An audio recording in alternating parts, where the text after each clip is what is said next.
Yes, right over here. Hi, I was just curious exactly how involved Stephen King was with this production, if at all. Yeah.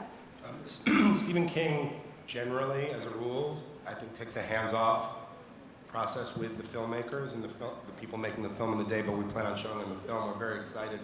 As I said, I think the thing that is special about this film is that Kim has harkened back to the book, as have Julianne and Chloe. So I think he'll be quite pleased and surprised. Thank you. All right, back over here. Hello, this question is for anybody that's really up there. All right. That's everybody. Do you have any tips for a young filmmaker who's trying to make a movie? That's what filmmakers tend to do. Yeah. You know, my thing is just really find a character that you're absolutely wildly passionate about and a story that you absolutely love and get as inside of it as you can. You know, in addition to all your passion, like know your craft. Because, you know, I look at these two, you know, look at this guy and everybody. If you're going to do any good work, you know, in our business, you have to have the great passion, but you have to know what you're doing. So.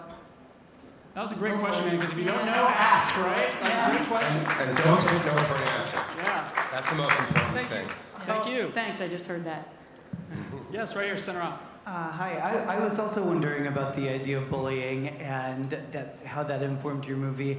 And I guess for me, I always wonder about the balance between portraying the bullied as sort of perfect or in a movie like this, and obviously I haven't seen yours, the bullied is somebody who goes off the deep end. And so how you kind of work with that. And I was also wondering if Julie had any favorite teachers that she might think about. Hi, John. Hi, Julie. How are you? John's a teacher at my kids' school at Friends.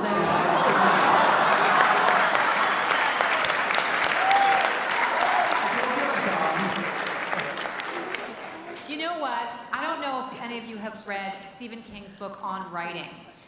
But it's a wonderful book and really just talks about how he started writing and what he thinks about writing. And in it, he talks about the germination of the Carrie story. And he remembered two girls that he went to school with. And both were incredibly isolated, one by their parents' religious beliefs and then one by poverty.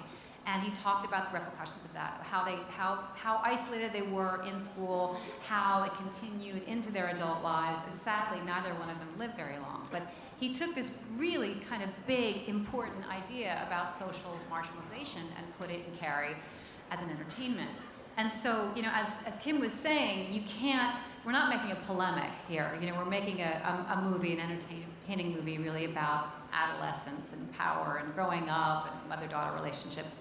But in it, we're reflecting something that does happen in society and happens in schools. And like you said, I think very accurately, John, these people are flawed, and that's really important. You're seeing a very flawed mother. You're seeing students, high school students who are confused and conflicted. You see a girl, you know, Sue Snell, who tries to do better and oddly ends up making everything worse. But I think that one of the great things about Stephen King and about this story is that it allows us to participate in many different ways and sort of reflect on it rather than actually come up with an answer. But you bring up a really great thing, which is when you're developing a character, no, you don't want the person who's going to get, say, hurt in the beginning, Carrie, to be perfect and to be all innocent. I mean, she has to be complicated, so you're engaged. Right. But also, you know, like Julianne said, it's like, well, the mother has her flaws, but also Sue Snell makes the wrong decision. And then Chris, the girl who's perpetrating it, you actually have to find the other side of her, which is where's her vulnerability, where's her innocence, and why does she keep doing it? Yeah. That was one of the biggest questions that we looked at from the beginning, and we're like, how does this girl who starts throwing tampons graduate, right, to killing a pig and dumping pig's blood?